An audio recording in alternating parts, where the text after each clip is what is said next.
The father realized his daughter had been gone for 2 years. Just as he was about to explode in anger, he couldn't recall her name. He remembered how clingy she used to be, always finding excuses to see him. He always brushed her off. But 2 years ago, the cheerful, smiling girl became cold. An aura of power surrounded her. She had completely changed. She crushed the fools who had bullied her. They never dared to mistreat her again. He ran into her by chance. She walked past him with a cold, expressionless face. He asked why she didn't greet them. She arrogantly replied, "You're beneath me." He didn't realize Liz was no longer the same person. In her past life, the Emperor said he would forge her into a living sword. Liz thought she would be the most honored knight. Her mother died during her birth. Because of this, her family saw her as a curse. As she grew, her talent with the sword became evident, far surpassing the other knights. Longing for her family's approval, she was told, "You will be forged into a magic sword to protect the empire." Liz readily accepted the Emperor's proposal. She didn't truly understand what it meant. Etheric fragments, extracted from monsters, were force-fed to Liz every day. In the brutal experiments, she lost her flesh and blood and was forged into a magic sword. She was no longer the daughter of Duke Ronan, but the magic sword, Kayla, protecting the empire. Though a blade, Kayla's consciousness remained. The Emperor used Kayla to execute all the mages involved in her forging. He even used her to slaughter innocents. The Emperor took credit for Kayla's achievements, praised by the warriors. Every day, Liz was tormented by the sins she was forced to commit. She prayed to the gods for another life. She wanted to punish the Emperor who had tortured her. She no longer wanted to be a cursed sword. Her countless pleas finally reached the gods. They granted her rebirth. At 13, she quickly stood up but stumbled. Yes, this was the feeling of having a body again. After 400 years of torment, a miracle had finally arrived. Now, she would have her revenge. She vowed to drag the empire into an endless abyss. Looking at the girl in the mirror, she had almost forgotten her original appearance. Who would have thought that not long ago, she was a magnificent sword inlaid with sapphires? Summer had arrived. Before her rebirth, she loathed summer. But now, everything was different. She asked her maid what year it was. The maid replied, the 298th year of the empire. Liz radiated a powerful, oppressive aura. The maid dared not look directly at her. "My lady, the Duke will be returning soon." I know. Her family had blamed her for her mother's death. She had tried so hard to please them. Now, she wouldn't waste her emotions on them, because she had done nothing wrong. Though reborn, the etheric power remained within her, always at her command. She could proudly say, "I am powerful." No one celebrated her birthday. As expected, she wasn't disappointed. She wrote an application to the Royal Academy, waiting for the right moment to send it. She stood before her mother's portrait and offered the last white flower. She told her mother she was choosing a path leading to an endless abyss. Liz had already devised her plan for revenge. Before her rebirth, there was a genius who would rule the empire. The current 13-year-old prince, Dylan. Her goal was to manipulate Dylan, to turn him into a tyrant. Then, the empire's doom would begin. After 2 years of preparation, today, she would take the first step towards her revenge. This woman is cunning. On her first meeting with the prince, she wore a white dress and a blue flower crown, the same style as the prince's mother. The prince adored his mother. She knew he'd fall for this. Today is the day Liz leaves for the imperial palace. Using the Duke's influence, she became an honorary knight and secured a position as a swordsmanship instructor. This is the first and last time she'll accept her family's help. From now on, she won't resent anyone in her family. She will focus on one thing: revenge against the imperial family. "Your Highness,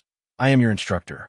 But Liz knew that beneath his harmless exterior, he was decisive and ruthless. Her goal was to conquer Dylan, to mold him into a tyrant. "Your Highness, do you have any questions? For example, why I am your instructor?" Dylan didn't speak, but extended his hand to shake hers. But as their hands parted, she slipped something into his palm. To tame this young man, who had no shortage of women, she had to ensure she remained unreadable. Later, they sat down for tea. While pouring, she accidentally spilled some, pretending to be distracted by Dylan. Liz noticed a subtle change in Dylan's expression. He didn't say anything, but she suspected he might still be suspicious. Then a butterfly landed on her flower crown. This was another one of Liz's tricks. She had smeared honey on the flowers. Dylan was intrigued. "From now on, you are my teacher." Earning his respect on their first meeting was the first step to success. The first lesson she gave Dylan was in swordsmanship. She held back. Hiding your strength means you're wary of me. Liz had elven blood, so she could see spirits. Spirits fed on magical energy. And Liz had an endless supply. She graciously hosted the hungry spirits. Spirits understand gratitude. Maybe they'll help me later. Looking at the familiar yet alien imperial palace, sitting here, the heart-wrenching cries of her past life still echoed in her ears. Remembering the torment she endured for 400 years, Liz clenched her fists. I will destroy everything here. Just as she was about to rest, having closed her eyes, Liz sensed something was wrong. An assassin, with a backhand swipe. The person collapsed dead. In his final moments, he was incredulous. But they said, "You were just an honorary knight with a meaningless title." He didn't know that when she practiced with a sword, his ancestors were still suckling at their mother's breasts. An assassination attempt on her first day. It seemed the struggle for succession was fierce. Like Dylan, Liz had hidden her true strength. There was no other way. She had to use magic to dispose of the assassin. This was clearly an inside job. There were too many suspects. Dylan had never revealed his strength. That's how he survived this long. Now Liz was his teacher. The 13th prince learning swordsmanship was tantamount to declaring his intention to compete for the throne. The assassins would surely target Dylan too. Liz was still considering whether to help him. A scream echoed from the quiet corridor. It seemed he had already dealt with it and cleaned up the mess. For the next week, they both continued as usual. Neither mentioned that night. Liz inquired about Dylan's character from the servants. They all said he was a good person. He's quiet, upright, and not greedy. Also very naive. Naive like when he dealt with the assassin. Naive like all of you sleeping soundly that night. During sword practice, Dylan still pretended to be useless. 5 minutes of practice, 1 hour of rest. He's clearly strong, but insists on keeping up the act. That night, he probably guessed I encountered the same thing. I'm afraid he'll ask, so I prepare myself to answer him every day. But he hasn't asked. I can be sure he has no interest in me. Sorry, teacher, I'm so tired I can't breathe. He's quite good at pretending, Liz. Before I was reborn, Dylan manipulated the imperial family, only caring for Liz. Now, he shows a kind, cheerful, and naive side. Liz really wants to know why. So she squats in front of Dylan and asks, "Your Highness, do you plan to live like this forever?" In the eyes of others, Miss only became an honorary knight by relying on her family's influence. And even so, she became the 13th prince's instructor. They whisper behind her back. They're quite the pair. This superficial young lady. Robert especially loathes this kind of woman. After Liz asked Dylan that question last time, she clearly sensed his wariness. She's sure she's caught Dylan's attention. In the past few days, they've been observing each other. Liz clearly feels his gaze on her back. Swordsmanship alone isn't enough for Dylan. He also needs theory. The book she requested hasn't arrived, so she has to fetch it herself. Seeing Liz enter, Robert quickly covers something with a red cloth. Liz knows the book she wants is under the cloth. Imperial scholar Robert believes those without virtue are unworthy of reading the book. His prejudice and madness. Liz slaps him in the face with her knowledge, calmly reciting from the book. But Robert interrupts her. What's the use of memorizing it? Can you even understand it? Little does he know, Liz, as a companion to generations of emperors for 400 years, understands every emperor's interpretation of this book. Robert, his face burning with shame, roars, "Someone who won't live long. Even if you teach them this knowledge, it's useless." Liz, who was smiling a moment ago, changes her entire demeanor upon hearing this. Robert is intimidated by Liz's aura. I advise Count Robert to watch his words. Those who speak carelessly often meet an untimely end. Having said that, Liz takes the book she wants and leaves. Since it's our first theory lesson, let's take it easy. Dylan looks at the thick Imperial Scholar text. This is called Easy. Liz knows this is child's play for Dylan. Dylan sighs and studies quietly. Taking advantage of this time, Liz secretly practices magic. Dylan should know about the library incident. Liz is prepared for him to ask about it at any time. The most skilled hunters often appear as prey. His gaze becomes subtle. "Teacher, I've finished reading."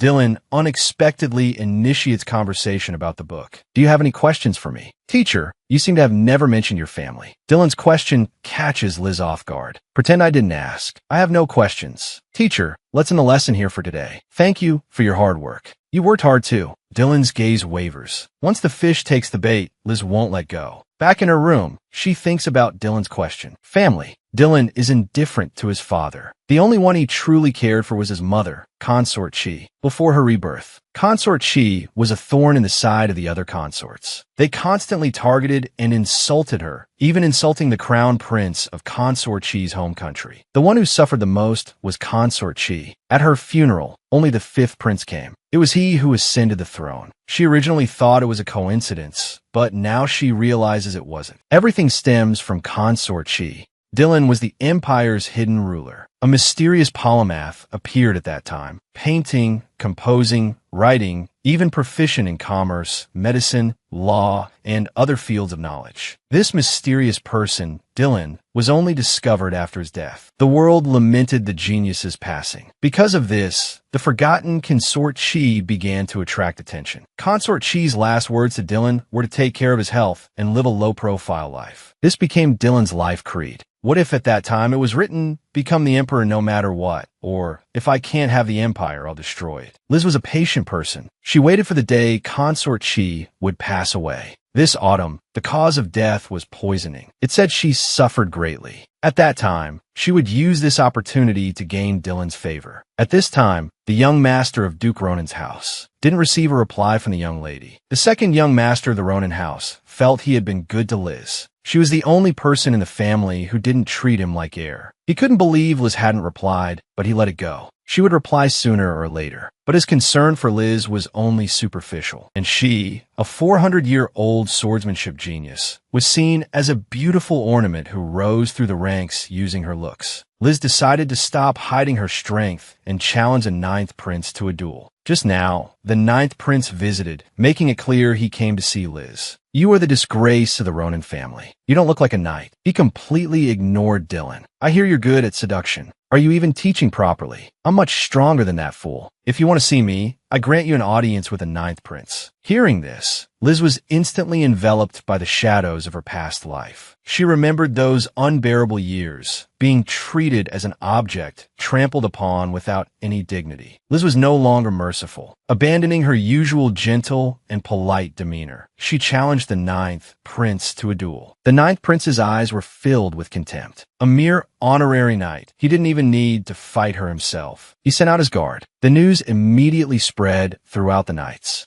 Everyone was talking about the fight. Dylan, watching Liz, couldn't help but call out to her. Liz just smiled and told him she would be fine. The match began. Just when everyone thought her small frame wouldn't even be able to lift a sword, Liz easily lifted the 200-pound iron sword. The man hesitated, wondering if he should hold back, but still attacked fiercely. Liz didn't even flinch. She dodged easily. She couldn't help but taunt. Is this the strength of the so-called royal guard? Her sarcastic words completely enraged the man, almost driving him to kill. Liz easily dodged again, and in the process, snatched the man's hair tie. His loose hair enraged him to the extreme. His attack was filled with killing intent. Liz showed no mercy. With a few swift strikes, she left the man defenseless. She was truly angry. She thought that if even one emperor in her past life had shown her a shred of respect, that she wouldn't be this furious. They could hear Kayla's cries, but ignored them.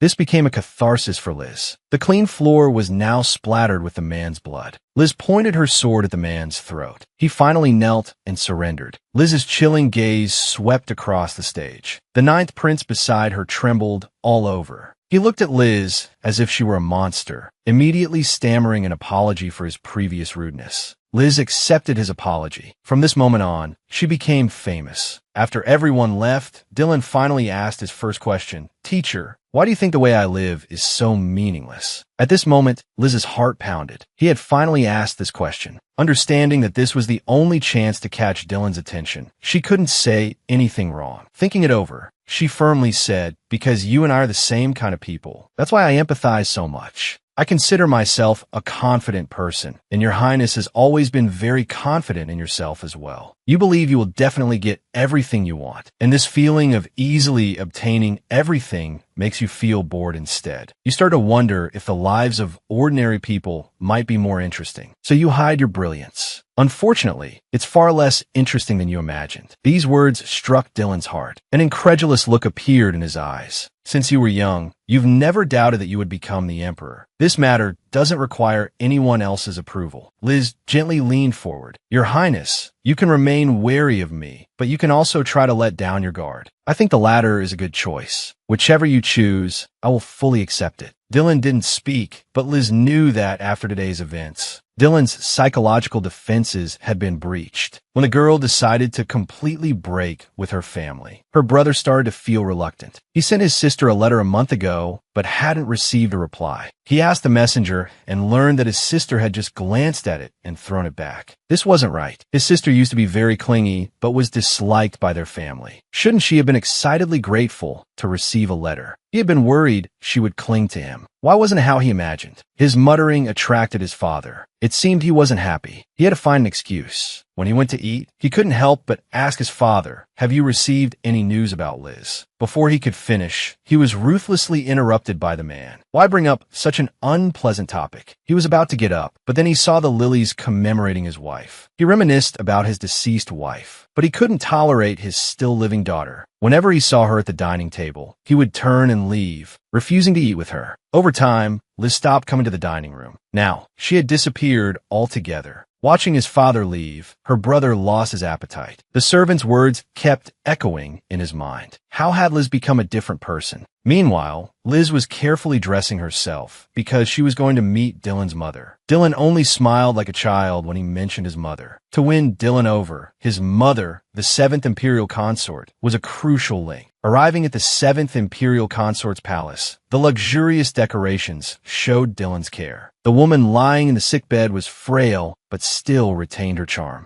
She was a princess who had married into the kingdom. She exuded an air of elegance. Although this was Liz's first time meeting her, the thought that she was about to experience unbearable pain filled Liz with sadness. Only the Shilu herb could save her. But this herb was only available to the Emperor. Liz suddenly remembered that in her past life, the Emperor held a swordsmanship tournament every year. The champion could make one wish to the Emperor. Even requesting the moving castle is achievable. Liz decides to participate in the competition, win a championship, then requests the Shilu herb as a reward from the Emperor. Dylan is a grateful person. While thinking about this, the 7th Imperial Consort noticed Liz. Although nervous, Liz greeted her gracefully. The 7th Imperial Consort is a very kind person. She continuously thanked Liz for Dylan's instruction. Although an imperial consort, her words were gentle and her demeanor humble. Truly a good mother who respects teachers. Consort Chi's warmth reached Liz's heart. As autumn approached, Liz's mood became heavy. After returning, Liz had a nightmare. In her past life, as a cursed magic sword, no one could understand her. The Empire's actions against her. The belief in revenge sustained her until now. She wasn't wrong. Yet, she was the one blamed. Only upon waking did she realize she was crying, grieving over being blinded by revenge. Unable to control the nightmares, she must at least stay calm while awake. Now, Liz has a new worry. How can she conceal her identity to participate in the competition? Disguising herself as a man is the only way to be inconspicuous. Tying her hair up won't help. Just as she was about to cut her hair, the little spirits peeked out. Liz smiled and asked if they were hungry. They surrounded her. "We can help you." The next moment, the spirits cast their magic, transforming Liz into a handsome young man with brown hair and dark eyes. His voice was magnetic. Her hands became coarser. Liz hadn't expected the spirits to help at this time. Smiling, she thanked them for their great help. Since her previous life, Liz had never participated in a swordsmanship competition. The Duke valued his son's achievements more than his daughter's. So, Liz could only watch from afar. Tens of thousands of participants entered the swordsmanship tournament. The preliminaries officially began. This level of competition was a minor matter. Liz intentionally concealed her true strength and slowed her pace. She steadily advanced, ranking 85th. On the day of the qualifying round, she noticed the 9th prince was absent. Liz wasn't surprised. Only one person could do this. That is Dylan, who never yields what he possesses. Once obtained, he never lets go. After dueling with the 9th prince's guard, the 9th prince developed a fear of swords. Could Dylan have done this to him?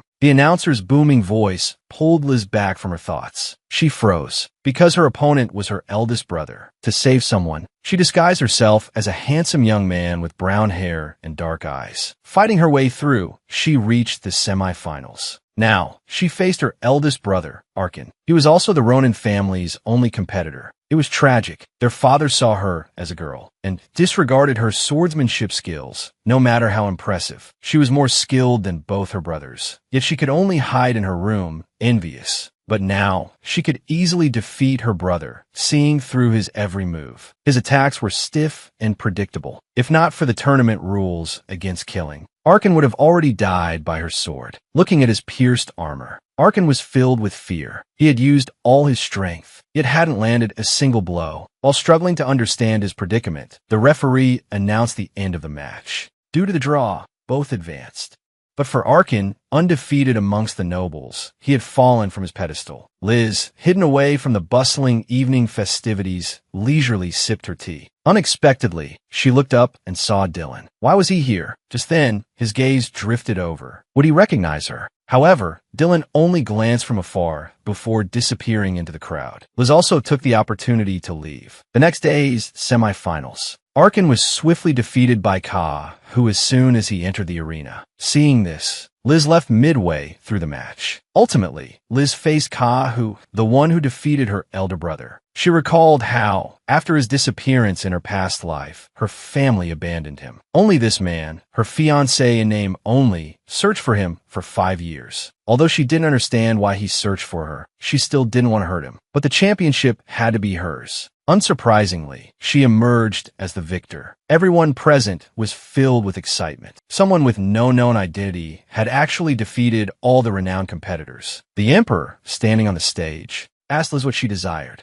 Beautiful women, a prominent noble title, or perhaps a pardon token. Unexpectedly, the young man, in a voice only the Emperor could hear, asked for what he wanted, the Shilu herb. The Emperor hadn't expected such a simple request. He even offered Liz the position of his exclusive knight. This was an opportunity many would long for. But Liz refused. She only wanted a peaceful life. As the Emperor contemplated the idea that what he couldn't have should be destroyed, Liz was unafraid of him seeking her out again. Because she had returned to her female form, no one would be able to find her. That night, urgent cries echoed through the imperial palace. News arrived that Consort Chi's condition had worsened. Dylan's hurried footsteps faded into the distance. Meanwhile, Liz waited for the opportune moment to present the Shilu herb. Dylan had to witness his mother's suffering for it to be meaningful. Just as all the physicians had been mobilized but failed to find a remedy to alleviate the pain, and Dylan felt he was on the verge of collapse, Liz appeared with the Shilu herb. Holding it, Dylan understood. She had participated in the swordsmanship competition to obtain this. But why had she gone to such lengths to approach him, and why give him the Shilu herb? Before he could receive an answer, news arrived again that Consort Chi's condition had deteriorated. After taking the Shilu herb, Consort Chi finally found relief from her pain, though she was utterly exhausted. She inquired about the origin of the herb.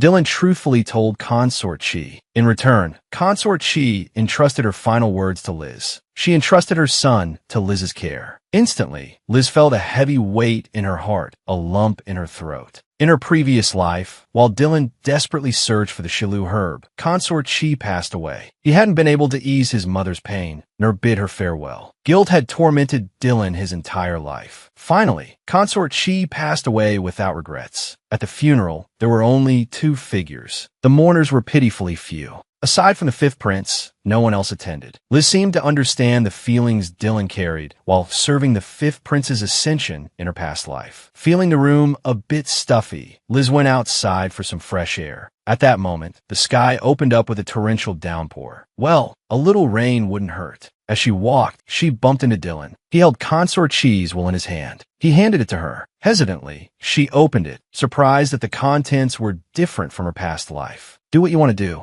no matter what it is. Live freely. Mother said this was written for both of us. I don't have anything I want to do yet. What about you, teacher? Liz felt her heart pounding in her chest. He had finally waited for this day. He knelt down on one knee. Please become my monarch. Allow me to become your guide, the Empire's first knight. The rain is pouring down right now, but it feels terrifyingly close. Now, the monarch should place their hand on the knight's head to take the oath. But Dylan didn't want to treat his teacher that way. He suddenly knelt down on one knee. Taking her hand, he said, "Then please become mine. You're all I have now." Liz looked at his face. She couldn't tell if it was rain or tears. Dylan was now like a blank canvas, waiting for Liz to paint it. Consort Chi's funeral was over. Only Liz and Dylan remained in the hall. Teacher, what do you want? Dylan placed the choice of his destiny entirely in Liz's hands. It's time to paint this blank canvas black. I want you to rule the empire, then destroy it, trample it underfoot, and reduce it to ashes. Faced with this immoral request,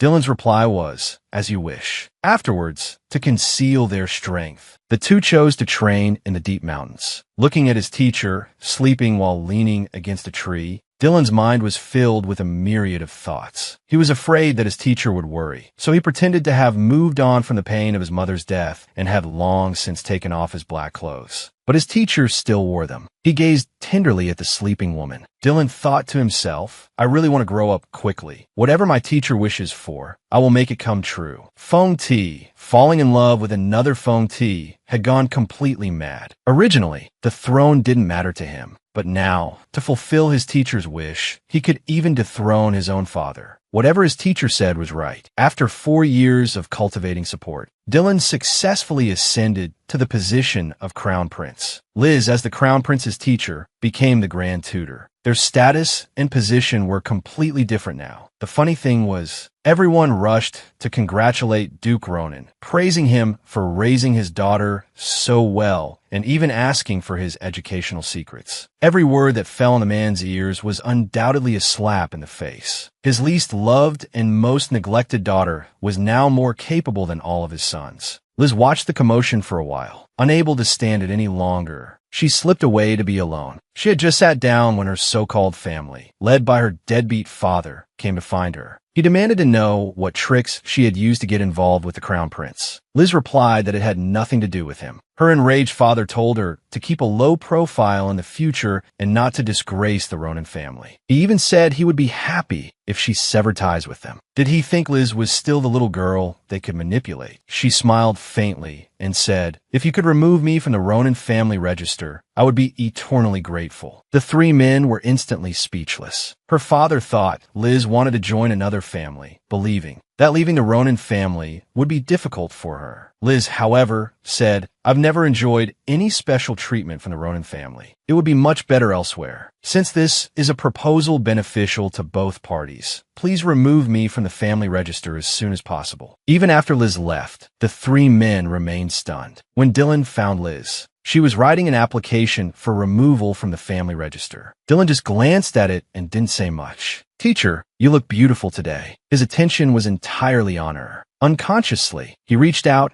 and gently touched her lips. Their relationship had undergone a subtle change. This feeling of losing control made Liz inexplicably nervous. That night, the two celebrated at a restaurant. Liz promised Dylan 3 wishes, vowing to fulfill them no matter what. My first wish, teacher, is that if I ever act improperly towards you, you will forgive me. Liz thought, how improper could someone like Dylan, a true gentleman, be towards her? No problem. Dylan's second wish was for her to name his night order. These were the beggars Liz bought off the streets. She took them in and trained them to be spies. Because they were Liz's people, Dylan valued them highly. Let's call them shadows. No one could have imagined that this casually chosen name would one day shake the entire continent. And what about the third wish? Before she could finish, Dylan blushed. I want to hear you sing. Liz felt that Dylan was acting strangely today. Still, she granted his wish. Her heavenly voice filled the air. A new chapter unfolds. Duke Ronan's mansion. Liz's deadbeat father couldn't believe she actually obtained the official application for leaving the family register, complete with the royal seal. The matter was now out of their hands. Her second older brother, realizing he had been too cold to his sister, thought he should try to mend her wounded heart. He had always wanted his family's love, after all.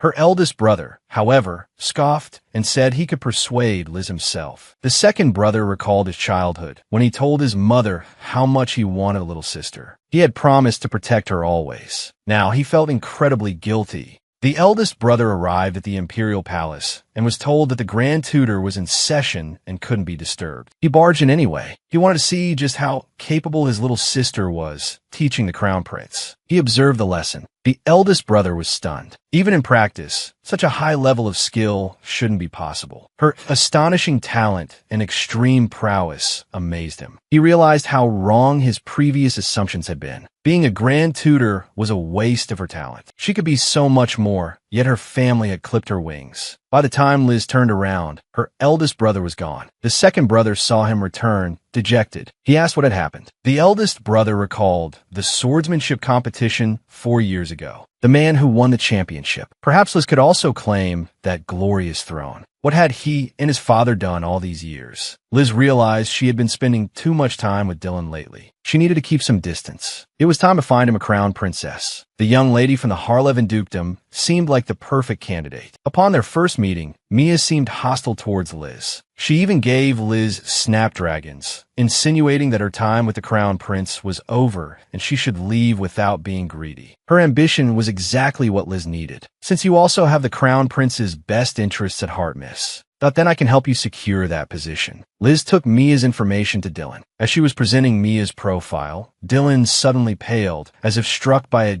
devastating blow. He asked again and again, "Do you really want me to marry another woman?" After receiving Liz's confirmation, his face darkened ominously. The next morning, Mia was waiting at Liz's door, crying and claiming she already had someone she loved. She had given her heart to him. "You're not fit to be the crown princess. Please let me go." She was completely different from the ambitious woman Liz had met yesterday. Liz said she wouldn't force anyone. She must have misjudged Mia. She suspected Dylan had something to do with this, but she felt it wasn't worth jeopardizing their trust over this. When she met with Dylan that afternoon, he apologized for his misjudgment of Mia, but Dylan brought up something else. He wanted Liz's promise that no matter what he did, she would stay by his side. Liz didn't understand what he was getting at until he took her hand and kissed her. "I will launch a rebellion this winter and seize the throne. I swear I will offer the world to you." A vow exchanged for a vow. Whether it would be destruction or rule depended solely on Liz's will. That night, Liz woke up from her dream in a cold sweat. He dreamt of his forbidden desires for his teacher, so ethereal yet so real. If only it were true. He desperately wanted to possess her completely, even if it meant being condemned by posterity, cursed, and resented. As long as Liz was in the first round, he was willing to become a complete tyrant. After being reborn and finally free from his original family, Arkin realized how much he had wronged his sister. After witnessing his sister's true strength, even someone as foolish as him could see her talent. He regretted all the wrong things he and his father had done over the years. Arkin dreamt of reading storybooks to his sister when they were young. He and his sister had indeed been close for a while. Back then, she had relied on him heavily. Then one day, he suddenly refused to let his sister near him, even when he saw her fall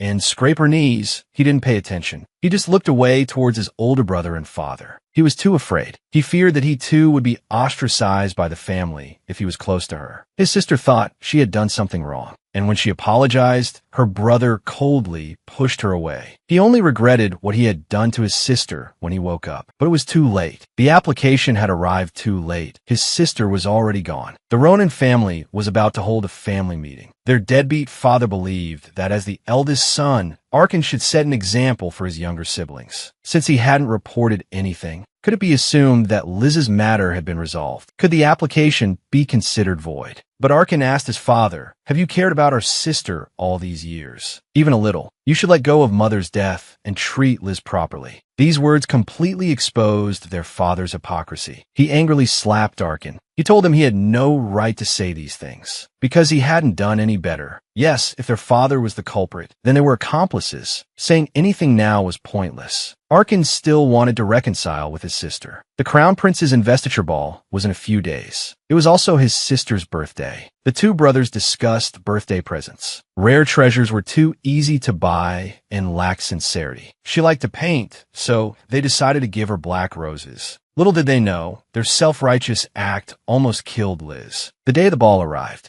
Liz and Dylan attended in formal attire. Everyone admired Liz's beauty. She was the center of attention from the moment she appeared. Consort Shi informed the emperor, who then sought Dylan's approval before proceeding. Liz felt that Dylan had been avoiding her recently. He would flinch if she touched him, even slightly. He also barely spoke to her. Lost in thought, Kahu extended an invitation to Liz. I wonder if I have the honor of this dance. According to etiquette, she couldn't refuse the first person who asked her to dance. As they danced, they became the focus of the ballroom. Everyone discussed how well-matched they were, their gazes filled with admiration. But Liz felt uneasy. A distant stare made her skin crawl. She hurriedly finished the dance with Kahu. Just as she breathed a sigh of relief, someone grabbed her waist. I need to talk to you. She was startled that Dylan had addressed her so directly. The noisy crowd began a murmur. Dylan led her to the balcony and apologized for touching her without permission and addressing her informally. This was the first time Dylan had acted like this, and Liz was a little surprised. She said that as the future emperor, he could address her by name at any time. But Dylan said he had always respected her and wouldn't dare treat her casually. Seeing his respectful demeanor, Liz smiled and said she forgave him. Dylan was almost blinded by intense possessiveness. This feeling was unfamiliar to him. Leaving behind a hasty goodnight, he hurried off, unaware that the woman he loved was about to face danger. Liz gazed at the night sky, sighing at the beautiful moon. She thought about the 400 years she had lived as Kayla. Her time living as a person who could speak and move was short. She had to constantly remind herself of her purpose in the imperial palace. Just as she turned to go back, an unpleasant voice called out from behind her, "Liz, do you know your birthday is coming up?" "My birthday is the same day as my mother's death anniversary. Are you trying to say I'm a murderer? I've already severed ties with you." Saying that again is slandering the Grand Tutor. Her two good-for-nothing brothers hurriedly explained it was a misunderstanding. They were just there to celebrate her birthday and had brought a gift. Seeing Liz's continued coldness, the nervous brothers forcefully thrust a black rose into her arms. Afterward, they were completely immersed in self-satisfaction. But then they saw Liz coughing up blood, asking, "Are you trying to kill me?" The two brothers didn't understand what was happening. Liz considered whether to use her magic to force the poison out. She didn't want to collapse in front of people she didn't trust. If it were Dylan, she could entrust herself entirely to him. The regretful brothers wanted to ask for forgiveness, but they almost killed their sister. Liz was speechless with these two. When they were younger, she had collapsed after accidentally touching a black rose. Black roses were deadly to her. Seeing Dylan rushing towards her anxiously, Liz finally allowed herself to collapse. Because only Dylan could be trusted. Everyone present was in an uproar. Dylan guessed that his teacher was experiencing an allergic magic reflux. A severe case could be fatal. The two brothers tried to explain, but Dylan silenced them with a look. He had to save his teacher. He couldn't reveal his teacher's weakness to too many people. He simply said that his teacher was overworked and exhausted and needed a rest. He carried Liz to his own chambers. The only way to save her was to merge his magic with hers. No matter how painful the process, he had to be meticulous and cautious. He couldn't hurt her. He refused to let anyone else near. He chose to protect her himself. His teacher had entrusted her life to him. The two brothers, after returning home, learned from a servant who had once cared for Liz that black roses were extremely dangerous for her. And since Liz practiced swordsmanship, she was completely incompatible with black roses. The brothers blamed the servant for not telling them sooner. The reason the servant hadn't was because their father, the Duke, had forbidden it. After Liz's allergic reaction as a child, he had ordered the servants not to speak of it to anyone. Only the servants who cared for her felt sorry for her. It was because the one who killed their mother didn't have the right to cry out in pain. Unconscious, Liz dreamed again of the time she was made into a sword. She repeatedly asked why it had to be her. The Emperor's answer was that she was the most suitable candidate. She had to accept the reality of becoming the magic sword, Kayla. Elderly commoners had been experimented on before, but those experiments had failed. So they started experimenting on minors. She remembered the uproar in the Empire, how many nobles had disappeared, until one day they saw the young lady from the Ronin family. Her talent was exactly what they needed. It proved their choice was right. Liz became the only successful experiment. The Emperor used Kayla to take countless lives. For 400 years, she had been surrounded by this deep sense of guilt. A gentle voice shattered the darkness. Liz finally woke up. Listening to the chirping of birds outside the window, she felt much better. Looking at the young man beside her, Liz realized the gentle whispers weren't a hallucination. Seeing her awake, Dylan kept asking if she was uncomfortable anywhere. She had been unconscious for 3 days and 3 nights. Dylan had personally cared for her the entire time. Trusting him had indeed been the right choice. To repay him, Liz planned to give him a significant gift. She requested a half-month leave from Dylan to travel to the Lewin Mountains. This was the second time she had requested leave. He remembered the first time she took leave, she had sought the Shilu herb. What was her purpose in going to the Lewin Mountains this time? Regardless, he agreed to Liz's request without hesitation. Soon, Liz arrived at her destination. Because Dylan hadn't married a crown princess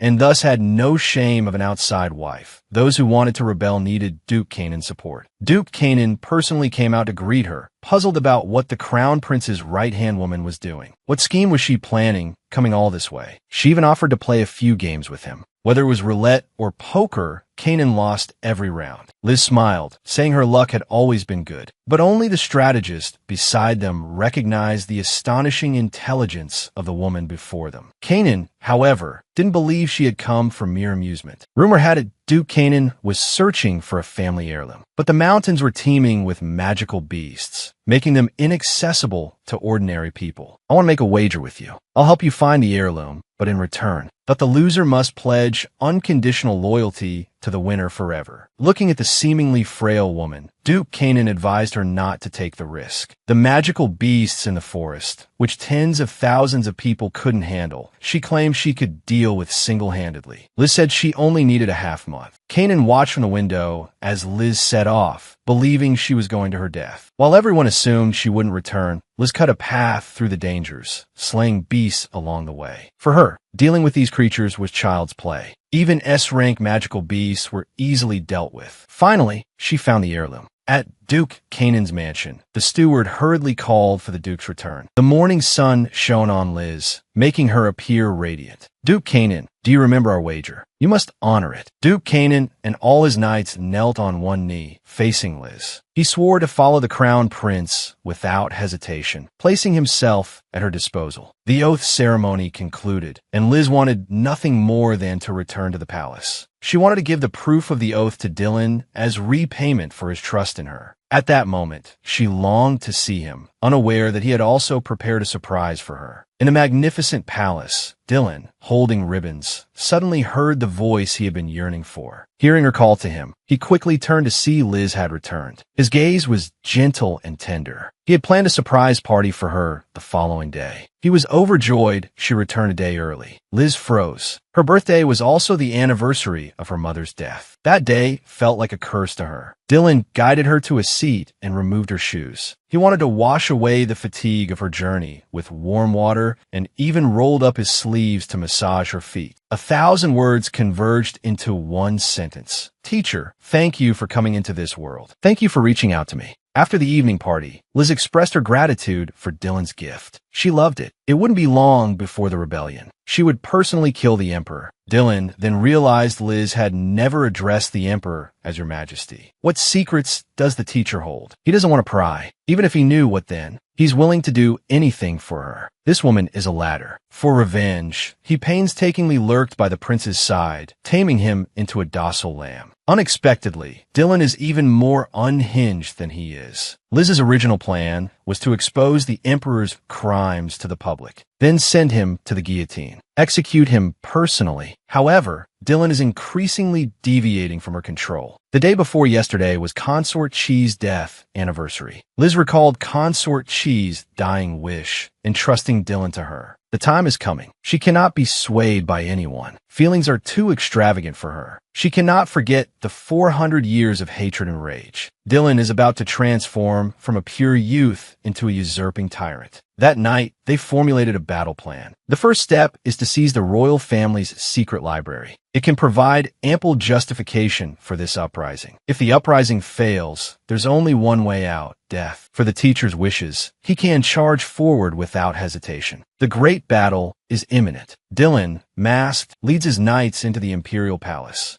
After eliminating the royal family, he heads straight for the secret library as planned. Meanwhile, Liz is outside, bringing Duke Kanan's army to support Dylan. This time, he will leave no one alive in the Imperial City. Inside the underground library, Dylan flips through the records documenting the royal family's crimes. It details all sorts of illegal activities. This royal family should have been dismantled long ago. On another bookshelf in the library, there's a blue book with a sword emblem. Dylan sees the living sword experiment plan. For the experiment, they kidnapped minors. Even unborn children are on the list. To create a sword with self-awareness, Eshlight. Dylan remembers the teacher's lesson. Anyone who swallows a fragment of Eshlight will slowly transform into a monster. Although there's only one successful case. Recalling the teacher's subtle expression during the lesson, Dylan can't imagine. As he flips through the list of experimental candidates, the name of Duke Ronan's eldest daughter appears. Dylan finally understands. He understands why the teacher harbors such deep animosity towards the royal family. On this restless night, a messenger pigeon flies through the sky, delivering a letter to Duke Ronan's mansion. The message reads, "Martial law. Emergency." Zago hurriedly informs his father that the crown prince is planning a rebellion. The Duke immediately thinks of Liz. He panics. If the crown prince's tutor fails in her rebellion, his daughter will also face certain death. Liz's army reports that Duke Ronan's forces are approaching. Liz orders her knights to prepare their bows and arrows. No one will be allowed to stop her. Just as she's about to fire, she sees the army carrying red flags. Could they be joining the rebellion? The Duke leads the charge, declaring House Ronan's support for the Grand Tutor. But Liz doesn't need it at all. To protect himself, the Emperor has released 1,000 monsters. Little does he know, these are mere trifles to Liz. She intends to handle them alone.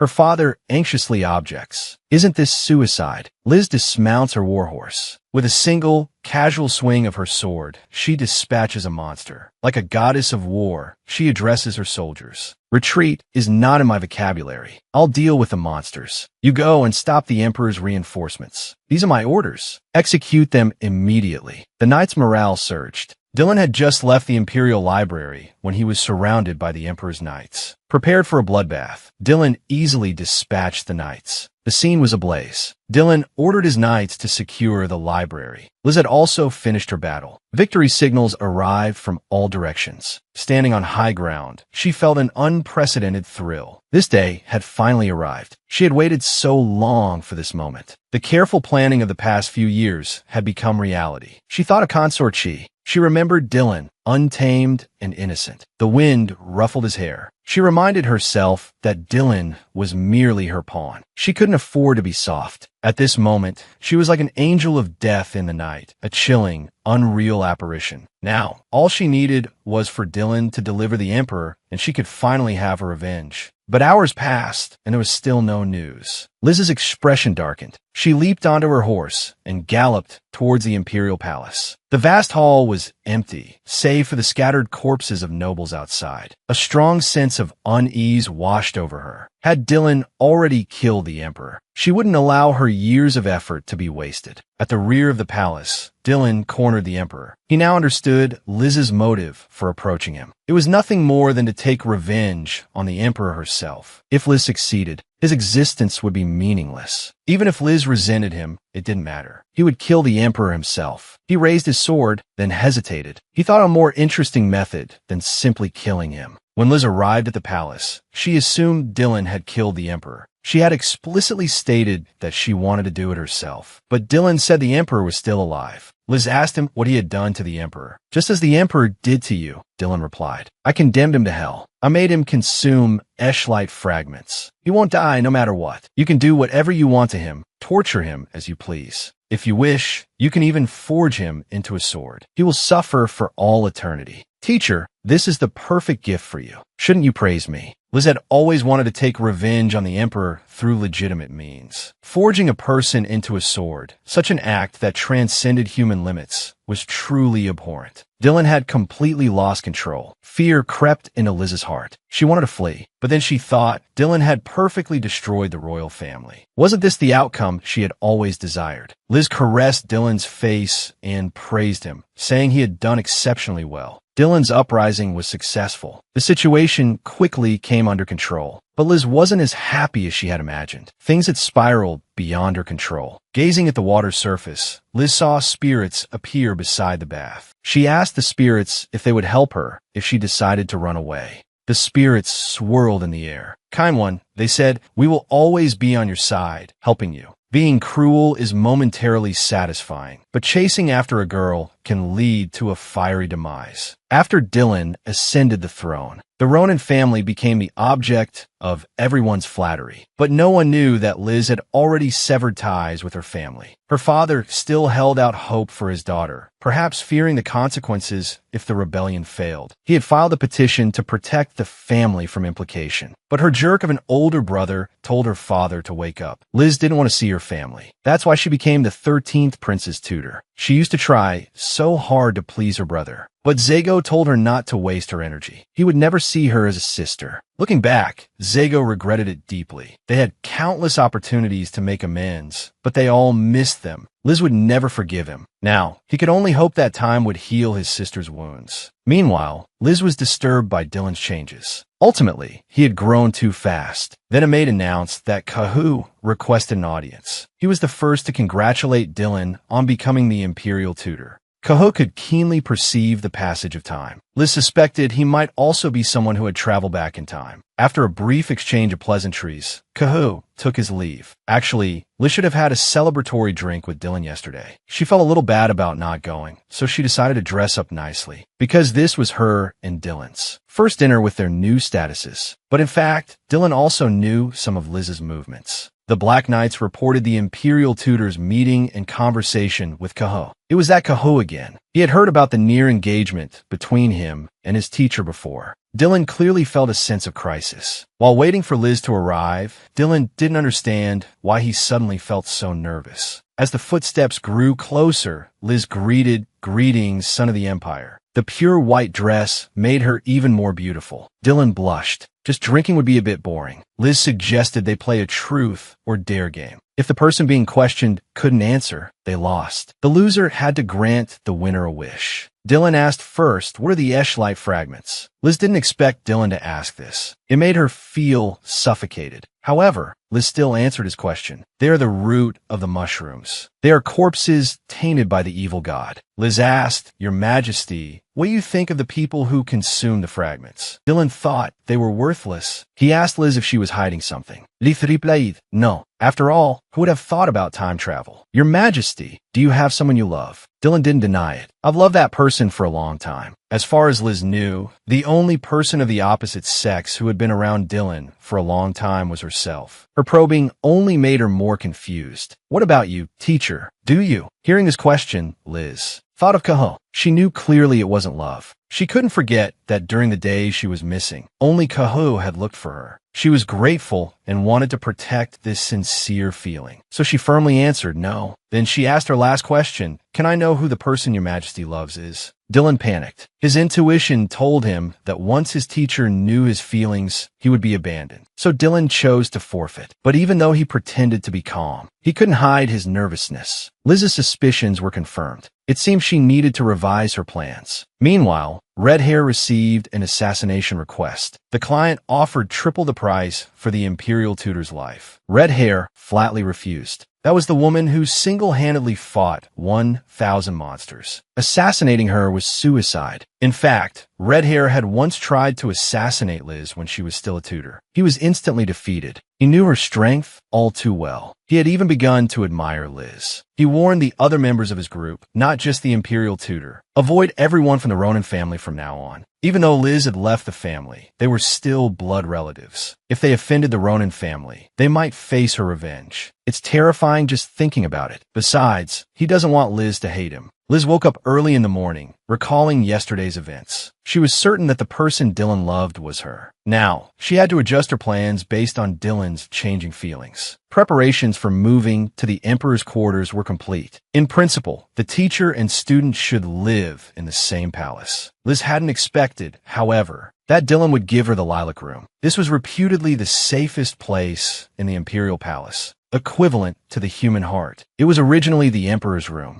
This made Liz feel a little lost. It was almost time for swordsmanship class. But Liz decided to change the teaching method. She coated all the swords with deadly poison. She wanted to have a life-or-death Frujan Yan Shi with Dylan. But Dylan understood this was Liz testing him. If he didn't love her, he would fight with all his might. But he couldn't bring himself to hurt his teacher. In a moment of distraction, Liz's sword was already at his throat. "Your Highness, please focus. The result is already clear." Liz smiled and suggested they take a break before resuming the lesson. But after turning around, her expression instantly became incredibly serious. The next day, at the court meeting, the news that the remnants of the Wasteland forces were planning to regain power and were colluding with the underworld made Liz think that she might be able to find clues about Kayla. She volunteered, "Leave this matter to me." Everyone's understanding of Liz was that His Majesty's teacher's true strength was unknown. Just as someone was about to object, they were silenced by a single look from Liz. They didn't dare to speak. This matter was rather dangerous and required someone to assist. Kaho stood up and offered to help the Grand Tutor. Dylan trusted his teacher's decision and hoped Kaho would assist her well. After entering the underworld's territory, they were surrounded by an eerie atmosphere. From time to time, various monsters appeared to obstruct them, but Liz easily dealt with them. After witnessing her strength, Kaho was inevitably shocked. He recalled the Liz in his memory, a noble who merely longed for her family's love. But the young lady before him was terrifyingly strong. What kind of person was she? After fighting for most of the day, Kahu invited Liz to his home to rest. In order to observe Kahu up close and determine if he, like herself, was a time traveler, Liz accepted his invitation. Upon arriving at Kahu's home,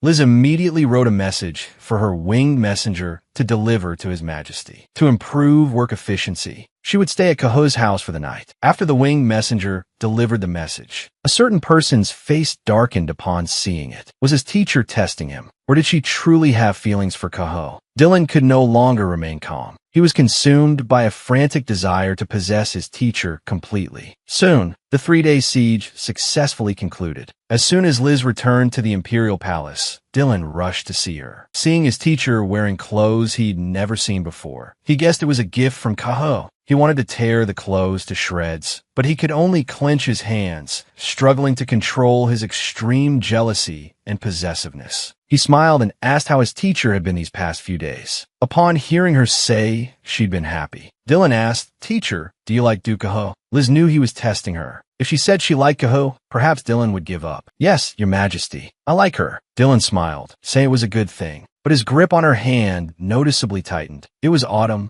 yet he felt the heat of summer around him. The Emperor prepared a celebratory ball for Liz and Kaho. Liz, in a white gauze gown, arrived arm in arm with Kaho. Kaho felt a little uncomfortable and excused himself to get some food. As soon as he left, Dylan approached Liz. "Teacher, I've come to reclaim the first dance that was stolen from me." Dylan was referring to his investiture as Crown Prince. At that ball, she had her first dance with Kaho. Liz felt like she had fallen into a trap, but she still agreed to Dylan's invitation. The two on the dance floor became the center of attention. Everyone joked that it wasn't just dancing, it was art. Only Kaho watched all this in surprise. A few days ago, the tailor shop he had trusted for over 10 years suddenly refused to make his formal wear. And now, the Emperor's tailcoat was identical to the one he had originally commissioned. A crazy thought popped into his head. He needed to verify it. Kahu waited until they finished dancing and then approached the Emperor. "Your Majesty, if I may, I wish to marry the Grand Tutor. After all, we are of marriageable age." Dylan replied that as long as the Grand Tutor had no objections, he would give his blessing. However, the slight clenching of his fist betrayed his true feelings. As expected, His Majesty liked the Grand Tutor. Looking closely, he and Liz really did resemble each other. Both surveyed everyone with cold eyes. The next second, however, he heard Dylan's warning. "As a servant, casually testing your master. Don't you think that's foolish? I don't want this to happen again." Kaho's intentions were completely exposed. He finally realized his mistake. When he wanted to make amends, it was already too late. The child who longed for family affection remained forever 400 years in the past. When Kahu visited the Ronin family to inquire about Liz's preferences, her brothers realized they didn't know much about their sister. "She seems to hate flowers. I remember my sister always being busy." But Kahu remembered Liz's happy expression when she smelled flowers. He was surprised. "Is this all you remember about Liz? Are you really Liz's family?" Kahu's words shamed the two brothers into silence. They realized they truly knew nothing about their sister. One of the brothers drunkenly confronted his wife. "When you gave birth to our son, you almost died. Were you in pain? Were you afraid? Did you hate him?" He desperately wanted to get the answers he sought from his wife. As if his wife said she hated him, it would prove he hadn't done anything wrong all these years. His wife slapped him hard. She fought back tears, unable to believe these words came from her husband. For her child, she didn't even care about her own life. "Don't you understand as a father? On the day our mother gave birth, he saw with his own eyes how our mother would rather sacrifice herself than let anything happen to our sister. If our mother knew what happened after she was gone, how heartbroken she would be to see how her family treated her daughter."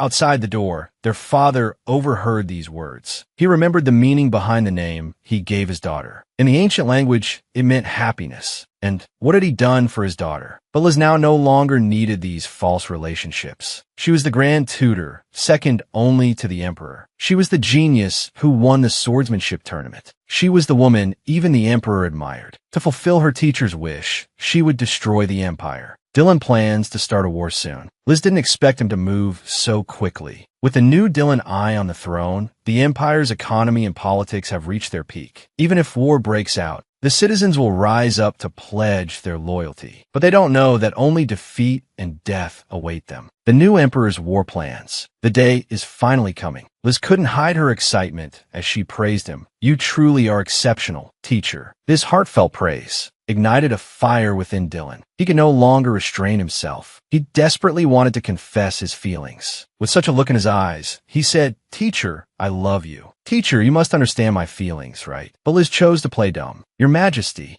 She deflected his confession, turning it into something unrelated to romantic love. But this time, Dylan wasn't going to let it go. He led Liz to the back garden. "Teacher, can I ask you something? What exactly is Kayla?" Liz hadn't expected Dylan to mention Kayla. "Your Majesty, do you know what happens when someone consumes a fragment of Eshlight? The previous emperor, imprisoned underground, is a prime example. Ordinary people can't withstand it and die. Those who barely survive become sentient metal. That's Kayla." He knew Liz was hiding something from him, but he believed everything she said. "Teacher, I love you." Not the love of a student for a teacher, but the love a man has for a woman he desires. Dylan's bold and explicit confession, filled with burning passion, seemed to melt the entire winter. Liz didn't reply. Back in her room, she threw herself into the bathtub to cool down. No matter what, she wouldn't give up on her revenge. That afternoon, however, he sent her a gift, a portrait of her. She had seen this painting in her past life as Kayla, but the subject then was the 7th imperial consort. Anyone could see the artist's love for the subject. Liz had the painting hung above the piano. Just then, Dylan arrived for her piano lesson. Seeing the letters from Liz's suitors on the table, he couldn't hide his jealousy. He wanted to see who would dare to court a woman pursued by the emperor. The servant girl standing nearby was caught off guard by the sudden display of affection. He wanted everyone to know he loved this woman. During the lesson, he had lychees brought in, her favorite fruit. When she was young, no matter how much she loved them, she never got any. She hadn't had one since she grew up. How did Dylan know she loved them? Memories of being neglected were warmed by Dylan's gesture. The bitter memories associated with the fruit transformed into something cherished. At this moment, Liz seemed to understand. He truly loved her. News of the emperor's open pursuit of the imperial tutor spread like wildfire. Kahu, though aware of the emperor's affection for Liz, found it unsettling. He'd known for a while, but why did it still bother him? He was so distracted while practicing his swordsmanship that he lost his grip. He wondered if he, too, had fallen for her. He sought out Liz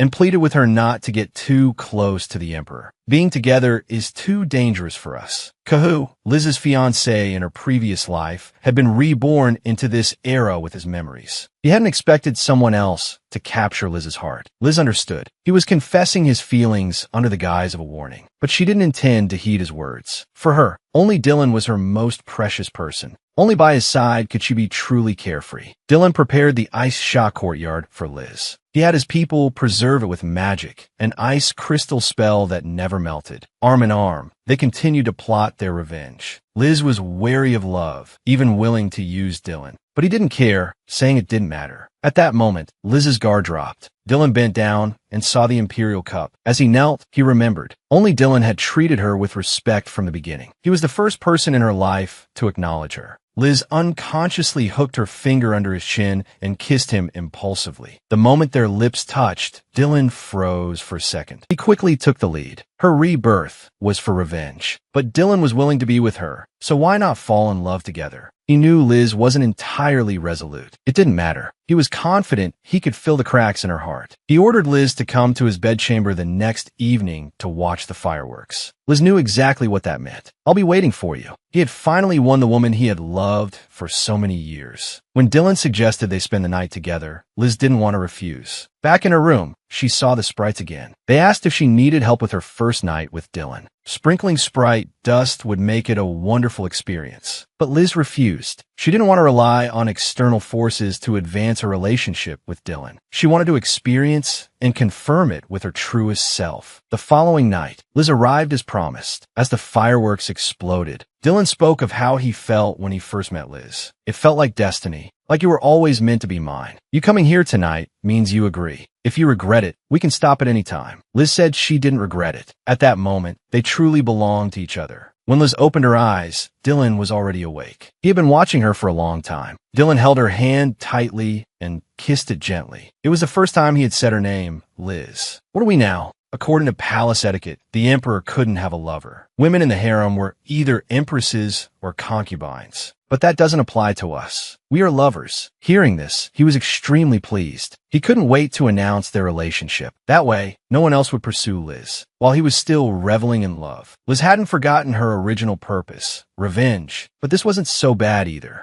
The love affair between the Grand Tutor and the Emperor was the talk of the capital. Most people offered their blessings, but Kaho was distressed, so it had come to this. If the Emperor wanted to make Liz his Empress, he would have already announced it. Why call her his lover? Etiquette didn't matter to either of them. Laws and institutions couldn't constrain the Emperor. If he wasn't a tyrant, then what was he? And in this time of peace, he'd heard the army was undergoing intense training. Kaho couldn't understand Liz's motives. Thinking of Liz, he felt a pang of heartache. Now that their relationship was confirmed, even during training, they could be openly affectionate. A gentle and handsome younger lover. No one could resist. Liz couldn't help but kiss him. They began their shameless love life. For their first date, they went to the opera and had a delicious lunch.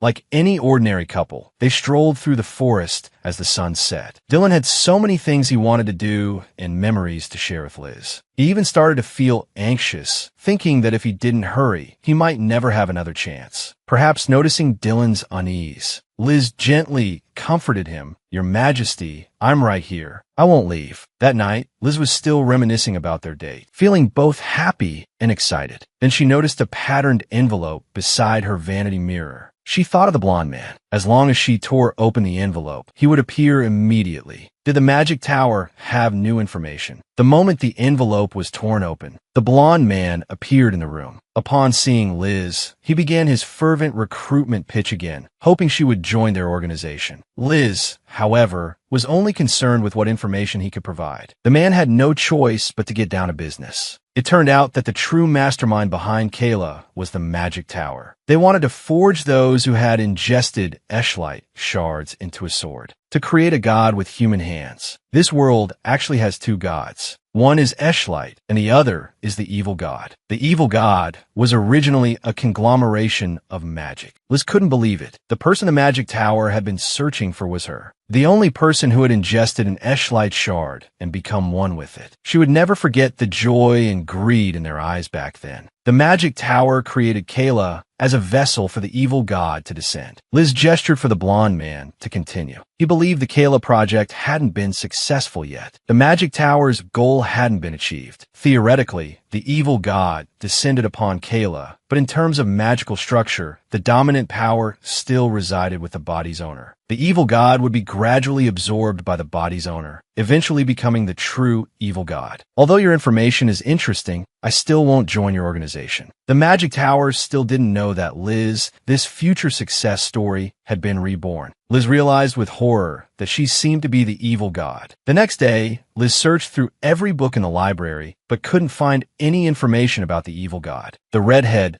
delivered an information card. To figure out why only Kayla could be used to create the evil god, Liz tore open the card. The blonde man appeared again. He had new information. He told her that out of jealousy, the evil god shattered the main god, Eshlight, into countless pieces. The characteristic of these shards is that every few centuries, the purest and highest grade shard would be born in human form. Their defining trait is an undeniable talent. Liz realized this was describing Dylan. The blonde man, however, mistakenly believed Liz was the Eshlight shard. After all, at the age of 13, she had already demonstrated sufficient teaching ability to become the prince's tutor, and had managed to nurture the unremarkable 13-year-old prince into a promising emperor. That's why he so desperately wanted her to join their organization. And the evil god's characteristic is a murderous intent towards Eshlight. The blonde man said he was there to protect the true Eshlight shard, which he believed was Liz. He was unaware that Liz was Kayla. Only Liz knew that if she were the evil god, she would eventually kill Dylan. That night, Dylan whispered her name in her ear, but Liz couldn't sleep. She had considered whether destroying the Empire with Dylan would bring her true happiness. But now those things seemed ephemeral. To prevent Dylan's death, Liz could only choose to leave him. Even without him, she could live well. She never imagined that the pawn she had nurtured would be an Eshlight shard, and that she, as the evil god, would be unable to suppress her murderous intent and kill him. To keep Dylan from dying, Liz had no choice but to leave him. She found a blonde man and agreed to join the organization. They agreed on a time for him to pick her up, as she still had other matters to attend to. Liz went to the underground library and burned all the books about Project Kayla. 400 years ago, she had been forged into a demonic sword, suffering immense pain before being reborn. She had groomed Dylan into an emperor. Those past events were like ashes in her hands, gradually fading away. Liz suddenly remembered Kaho. He still remembered things from before his rebirth. She had to see him. Kaho didn't understand why Liz was looking for him. Unexpectedly, she asked him point blank if he remembered anything about the rebirth. Kaho nodded, saying he only remembered searching for her. He didn't remember anything after that. Liz felt that he probably wasn't lying. Thankfully, even now, he didn't know that he was Kayla. On the way back, the beautiful sky made her long to see Dylan. Under the setting sun, she walked with Dylan.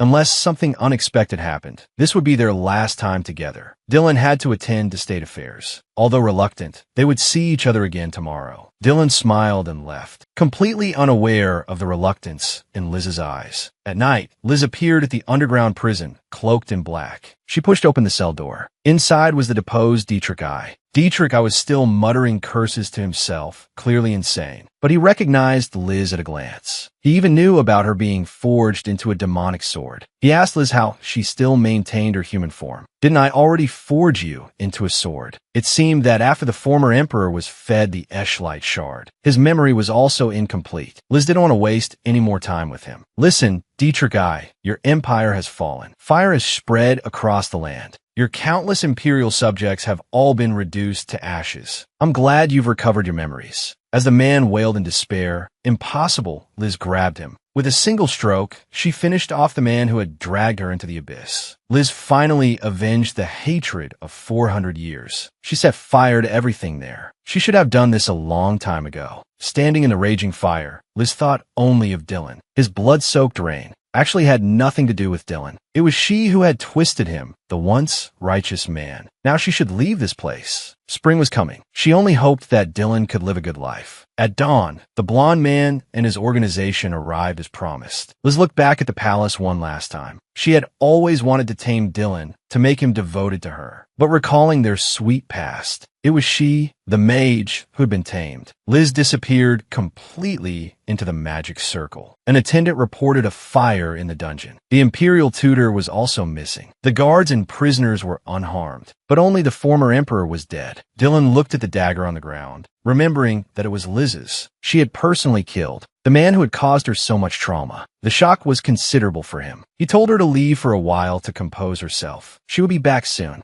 With the arrival of spring, Dylan returned triumphantly from a victorious battle. He thought his teacher should be back by now to celebrate with him. But when he opened the door, he was met with emptiness. It didn't matter. She should be back by summer. He instructed the maids to prepare Liz's summer dresses. Autumn arrived, then winter. Dylan ordered the maids to discard all the out-of-season dresses. Prepare the winter dresses. It will be cold when Liz returns. And so, Dylan waited 3 years after his lover left. He went mad. The once gentle, puppy-like man completely darkened. That woman who had schemed to get close to him after taming him abandoned him. He swore to find her at any cost, even if it meant preserving her like a specimen and keeping her locked away. The first round, he was very young. The endless suspicion and infighting in the palace tired him. He felt everything was meaningless. He would always fiddle with the chessboard, playing the game of which of the 49 members would die first. But his mother taught him, you cannot kill, because you are not without choices. Although he didn't quite understand why, he listened to his mother. From that day on, he sheathed his sharpness and became the unassuming emperor, until a girl named Liz appeared. He knew from the first meeting that she had an ulterior motive. He didn't understand why. If she wanted to rise to prominence, she would choose such a complicated method. Why did she have to approach him? Unexpectedly, he became attracted to her as they spent more time together. He wanted to possess this woman. A deep yearning caused him to sink into the quagmire named Liz. Seeing other men approach her, Dylan wanted to chop off their hands. But when facing Liz, he instantly retracted his frightening demeanor and transformed back into the gentle, puppy-like man. Indeed, Dylan had always been good at disguising himself. But now she had disappeared. All those promises about never leaving, about always staying by his side, turned out to be jokes. In the 3rd year of Dylan's reign, the former youth had grown up. Unknowingly, he had become a tyrant. Now, he would mobilize all manpower and resources to find that woman. Whatever you want, even if it means resorting to unscrupulous methods, you must achieve your goal. Liz, that's what you taught me. So I will capture you and bring you back. Liz, your freedom is over. Liz, who had been gone for 3 years, had become the leader of the organization with her overwhelmingly superior strength. When Liz first joined, many people didn't accept her. But one day, she single-handedly defeated all the knights in the organization. From then on, everyone supported her unconditionally. The facts proved that Liz was indeed qualified. Under her leadership, the Moda branch was eradicated. She became the Death Rider, the most feared by the Moda. Regrettably, the main branch always escaped. Unknowingly, 3 years had passed. Because her mind was focused on pursuing Moda, she rarely thought of Dylan. And Dylan hadn't sent anyone to follow or monitor her. Perhaps he had forgotten her. Wasn't this the outcome she wanted? Liz was still lost in thought when the door opened. Urgent report. Dylan intends to use the funds allocated for the Royal Expo to support Moda's research. Liz heard that name again after 3 years. Liz hadn't expected him to be involved with Moda.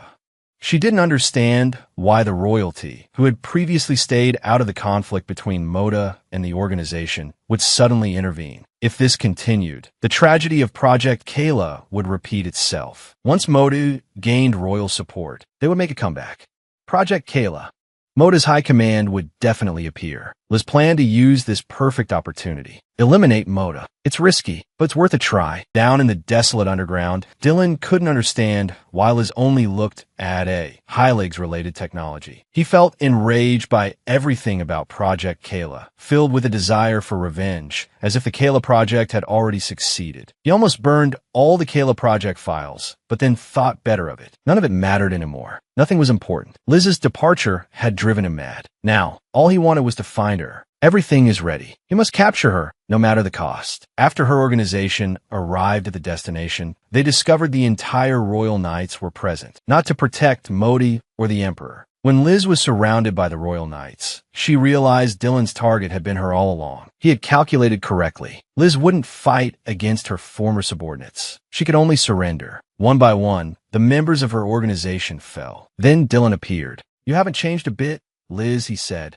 Dylan gripped her chin. "To completely possess you, I've come for you now." Her former lover had reappeared. Liz felt a sense of unfamiliarity. She had left the man she loved 3 years ago. Finally captured, the Dylan before her was a stranger, frightening her. His former gentleness and chivalry were gone, replaced by coldness and resentment. His touch was no longer gentle. He repeatedly asked why she left. Seeing Liz's silence, he said, "Fine, it doesn't matter. I've caught you. From now on, you must stay by my side. The members of your organization are in my hands, Deli, Anklos. Wendy, And Goldie, if you want, you can kill everyone and escape. It depends on whether you're willing to sacrifice these precious friends. Liz had never considered her team as friends. But after 3 years of shared life and death experiences, she even remembered their names. She couldn't let them die because of her. Seeing Liz's silence, Dylan pulled her into an embrace. Once I've decided, I won't give you another chance to change your mind. It was then that Liz realized the principled young man she once knew was gone. Your Majesty, you've changed. Of course, you've been gone all this time. Did you think I should stay the same? Until when? Did you think I shouldn't change at all? Wasn't it you who turned me into this? Liz remained silent, speechless. Yes, it was she who had taught him to be tyrannical. Who else could she blame? But how can the true fragments of a Heilig exude such a dark aura? Dylan ordered the imprisonment of everyone in Liz's organization. Although I haven't killed them immediately, don't think you can relax, Liz. You know what I'm capable of. Liz anxiously pleaded with him, but Dylan didn't want to hear it. Liz, how I treat them depends entirely on you. From now on, stay by my side. Your eyes can only have me. Dylan arranged for Liz to stay in a nearby hotel. He also assigned knights to guard her closely. She needed to get out to assess the situation, but the knights stopped her. Your Majesty's orders. You cannot move freely. Liz was about to force her way out, but Dylan entered. Liz quickly asked where her companions were being held. A smirk played on Dylan's lips. How could you leave me and worry about others? Dylan gently caressed her face. Liz finally understood. The Dylan I once loved. He's completely changed. Right now, I just have to go along with his thinking and not provoke him. Dylan slowly moved closer to Liz, ordering her not to speak to or look at other men. You can only look at me, care about me, and no one else. Dylan's presence was suffocating. In the carriage back to the palace, Dylan gestured for Liz to come closer. She could have refused, but to avoid angering him, she chose to comply. She said she had missed him these past 3 years, but he no longer believed her. He pulled her close and kissed her forcefully against her will. Liz, not to be outdone, bit his lip hard enough to draw blood. You have a unique way of kissing, but I like it. Your Majesty, please let me go. The empire had rapidly developed over the past 3 years, achieving a period of peace and prosperity. But strangely, everyone in the palace wore an expression of fear. As soon as they entered the palace, the maids swarmed around them. Her former personal maid cried, "Imperial tutor, we're so glad you're back." The maids escorted Liz to the Empress's chambers. She was still the imperial tutor. How could she stay in the Empress's chambers? It was too extravagant. Dylan sat there every night, longing for Liz's return. Ultimately, it was he who had driven himself to this madness. Liz noticed a red jewelry box to the side. Inside were sapphire earrings. She then realized that all the jewelry in the room were things she had once cherished. Even small trinkets she hadn't paid much attention to were perfectly preserved. Dylan must have been choosing things she liked while waiting for her return. He waited like this for 1 year, 2 years, 3 years. Liz could feel Dylan's suffocating possessiveness and extreme love. Love was truly a powerful force. It could drive a rational person mad. Yet, Dylan remained unwavering. Liz's heart grew heavy because she didn't want to see Dylan hurt. Fate had decreed that they could not be together. Meanwhile, Cahoe was also troubled. He too had been missing Liz for the past 3 years. If he had known that their last conversation would be their last, he would have tried to keep her there. His family had been urging him to marry these past few years. But Cahoe felt that marrying another woman while his heart belonged to someone else would be incredibly irresponsible. After Liz left, the empire developed in the direction he had feared. The people's competitiveness and patriotism were incited, leading them to eagerly enlist as soldiers. Wars raged both within and outside the empire, causing unrest across the continent. His Majesty still hadn't given up on his final journey.